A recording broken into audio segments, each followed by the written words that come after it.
안녕하세요. 1940년대 이후 미술계는 정말이지 거대한 격변을 겪었는데요.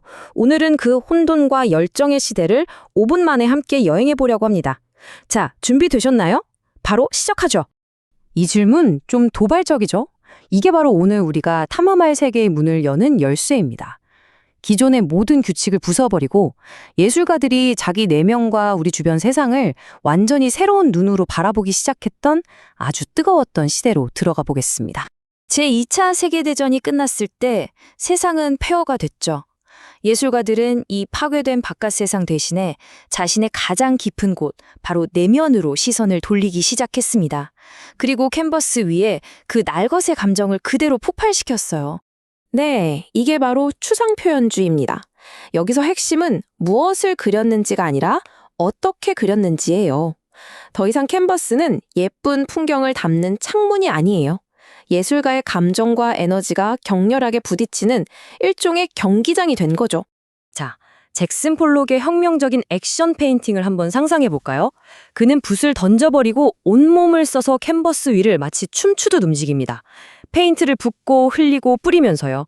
그래서 그의 작품 넘버원 라벤더 안개 같은 걸 보면 이건 완성된 그림이라기보다는 폴록의 격렬한 움직임과 그 순간의 에너지가 그대로 기록된 하나의 사건처럼 느껴지는 겁니다. 근데 정말 흥미로운 건 이런 움직임이 미국에만 있었던 건 아니라는 점이에요. 유럽에서는 앵포르멜이라는 이름으로 비슷한 흐름이 나타났거든요. 하지만 그 분위기는 확 달랐어요. 미국이 새로운 시대에 자신감을 뿜어냈다면 유럽의 앵포르멜은 전쟁이 남긴 깊은 상처와 물질 그 자체의 본질에 대해서 훨씬 더 깊이 파고들었죠. 결국 이 모든 뜨거운 추상을 한 문장으로 꿰뚫는다면 바로 이겁니다. 캔버스는 이제 아름다움을 담는 곳이 아니라 예술가의 영혼이 펼쳐지는 무대라는 것. 하지만 이 뜨거운 내면 탐구에 대한 반작용은 생각보다 아주 빠르게 나타났습니다. 한번 보세요. 잭슨 폴록의 지극히 개인적이고 단 하나뿐인 예술, 그리고 앤디 워홀의 차갑고 기계적이고 얼마든지 복제 가능한 예술.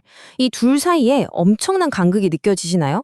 예술은 이제 완전히 정반대 방향으로 달려가기 시작합니다. 네, 드디어 팝아트의 시대가 열립니다.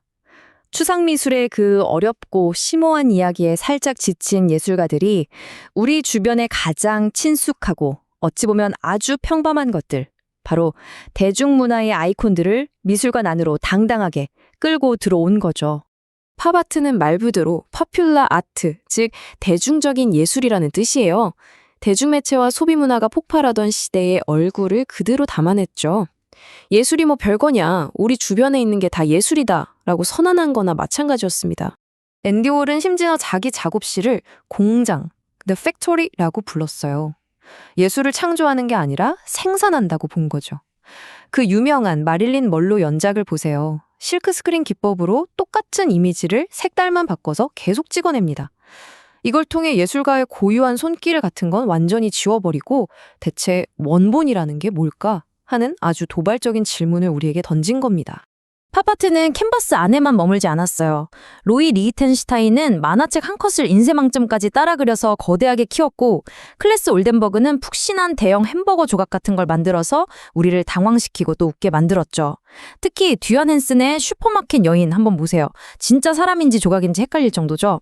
이렇게 팝아트는 일상을 3차원의 공간으로 아주 생생하게 끄집어냈습니다. 바로 이겁니다. 팝아트가 던진 가장 중요하고 혁명적인 메시지. 수프캔도 만화책도 길에서 마주치는 누구라도 예술이 될 수 있다는 것. 예술은 모두의 것이라는 선언이었죠. 자, 이 작품 한번 보시죠. 이거 사진일까요? 그림일까요? 언뜻 보면 그냥 완벽한 흑백 사진 같은데요. 바로 이 질문이 우리를 다음 미술의 세계로 안내합니다. 세상이 온갖 이미지로 넘쳐나기 시작하자 예술가들은 다시 한번 본다는 것의 본질에 대해 파고들기 시작했어요. 이번에는 정말 압도적인 기술력으로 현실 그 자체에 정면으로 도전하는 방식을 통해서 말이죠. 여기서 중요한 건 극사실주의가 그냥 사진처럼 잘 그리는 그림을 넘어선다는 거예요. 이건 현실에 그냥 베끼는 게 아니라 오히려 현실보다 더 생생하고 더 강렬한 일종의 과장된 현실을 만들어내는 것에 가깝습니다. 척 클로스가 거대한 자화상을 그리는 과정을 상상해 보세요. 사진을 수천 개의 네모칸으로 나누고 그 한 칸 한 칸을 에어브러쉬로 채워나가는 정말 믿을 수 없는 노동의 결과물입니다. 어떻게 보면 인간의 손으로 기계의 눈을 뛰어넘으려는 그런 시도였던 거죠. 극사실주의 작가들은 이토록 완벽한 그림을 통해 우리에게 묻는 겁니다. 당신이 매일 보고 있는 이 현실, 이게 정말 진짜라고 확신할 수 있나요? 하고 말이죠. 와, 정말 숨가쁘게 달려왔네요. 그쵸? 자, 그럼 이렇게 복잡해 보이는 작품들 우리가 미술관에 가서 대체 어떻게 즐길 수 있을지 아주 실용적인 팁 몇 가지를 알려드릴게요. 이렇게 표로 정리하니까 한눈에 쏙 들어오죠. 추상표현주의의 뜨거운 내면 에너지, 팝아트의 차갑고 유쾌한 시선, 그리고 극사실주의의 냉정하고 치밀한 관찰력. 이 세 가지 분위기만 기억하셔도 작품을 보는 눈이 훨씬 넓어질 거예요. 다음번에 미술관 가시면 이 세 가지 팁 꼭 한번 써먹어 보세요. 아마 작품과 훨씬 더 깊이 대화하는 듯한 느낌을 받으실 수 있을 겁니다. 특히 극사실주의 작품은 멀리서 보면 와, 사진이네 하다가도 가까이 다가가면 붓자국이나 물감의 질감이 보이거든요. 그 경계에서 오는 충격이 정말 짜릿합니다.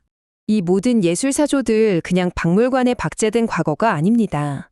지금 이 순간에도 우리 삶 곳곳에서 생생하게 살아 숨쉬고 있어요. 우리가 매일 보는 광고나 브랜드 로고는 팝아트의 직계 후손이고요. 거리의 그래피티 아트에서는 추상 표현주의의 자유로운 에너지가 느껴지죠. 그리고 우리가 즐기는 영화 속 CGI나 비디오 게임의 놀라운 그래픽은 극사실주의가 열어젖힌 현실보다 더 현실 같은 세계의 연장선상에 있는 겁니다. 결국 이 예술가들은 모두 저마다의 방식으로 본다는 것, 그리고 진짜란 무엇인가에 대해 치열하게 질문을 던졌습니다. 인공지능이 단 몇 천만의 완벽한 이미지를 만들어내는 지금 이들의 질문이 그 어느 때보다 더 큰 울림으로 다가오지 않나요? 여러분이 생각하는 진짜는 무엇인가요? 이 질문을 여러분께 남겨두고 싶습니다.